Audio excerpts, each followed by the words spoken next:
Hello বন্ধুরা, আশা করি আপনারা ভালো আছেন। আজ আমি সুন্দর একটা নতুন রান্না নিয়ে এসেছি। কাঁঠাল দিয়ে সবাই কিন্তু ইচেরি খায়। আজ নতুন ধরনের রান্না দেখবেন পুরো ভিডিওটা। আমি এটা কিভাবে রান্না করেছি। কাঁঠাল দিয়ে সুন্দর একটা কই মাছের কষা কষা ঝোল। এটা কিন্তু খেতে দারুণ লাগবে। আশা করি আপনাদেরও ভালো লাগবে। পুরো ভিডিওটা দেখে নেবেন। প্রথমে নিয়েছি কিন্তু কই মাছটা সুন্দর করে কেটে ধুয়ে পরিষ্কার করে নিয়েছি।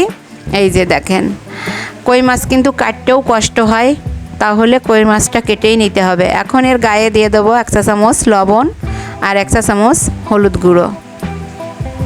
এটা দিয়ে আমি হাত দিয়ে ভালোভাবে মাছটার গায়ে হলুদ লবণ মেখে দিতে হবে।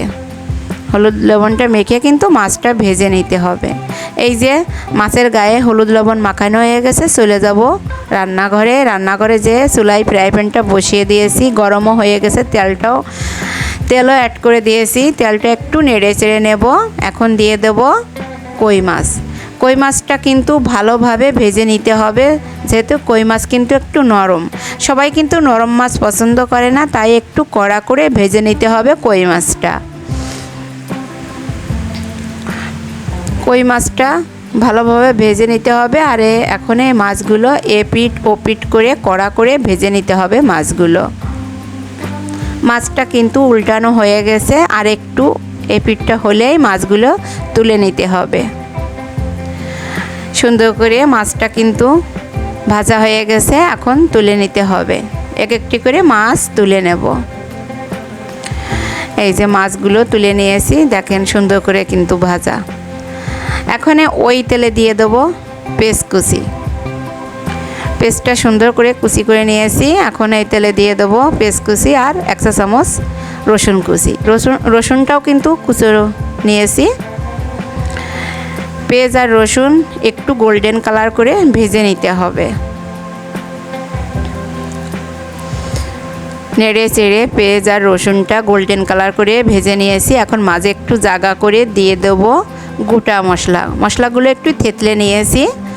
আর একটু তেল দিয়ে দেব, তেল আছে তাও একটু দিয়ে দিলাম। আর 1/2 চা চামচ জিরে, আস্ত জিরে দিয়েছি। আর এখানে দেবো 1 চা চামচ আদাটা কিন্তু বেটে নিয়েছি। আর শুকনো মরিচটাও বেটে নিয়েছি, 1 চা চামচ বাটা শুকনো মরিচ। এটা এভাবেই নেড়ে চেড়ে একটু নেব। নেওয়ার পরে পেঁয়াজ রসুনের সঙ্গে মশলাটা আর একটু নেড়ে চেড়ে ভেজে নিতে হবে। মশলাটা যেহেতু না পুড়ে যায়, তাই 2 চা চামচ জল দিয়েছি। জল দেওয়ার পরে নেড়ে চেড়ে নিতে হবে আর একটু ভেজে।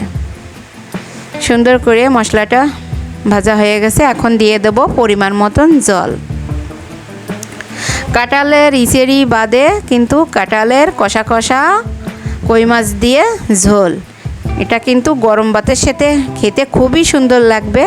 এই যে ঝোলটা কিন্তু বলক এসে গেছে, এই যে একটু নেড়ে চেড়ে নিতে হবে। এখন দিয়ে দেবো কাঁঠালটা কিন্তু সেদ্ধ করে নেওয়া, একটু হালকা সেদ্ধ, বেশি সেদ্ধ করা লাগবে না। এখন দিয়ে দেবো স্বাদ মতন লবণ আর কালার মতন হলুদ।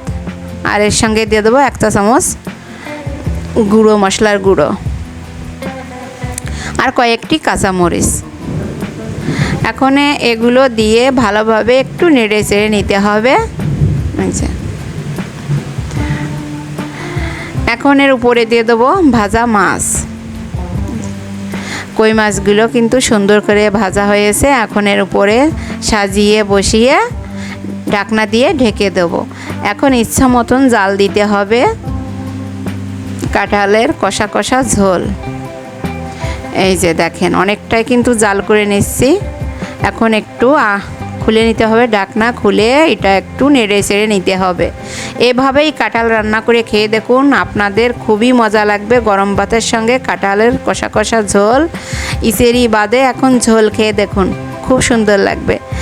রান্নাটা কিন্তু তৈরি হয়ে গেছে। এটা কিন্তু রান্না শেষ। দেখেন কত সুন্দর কালার হয়েছে। রান্নাটাও কিন্তু সুন্দর নামিয়ে নিয়েছি। এখন সাজিয়ে নেব। আশা করি আপনাদের ভালো লাগবে।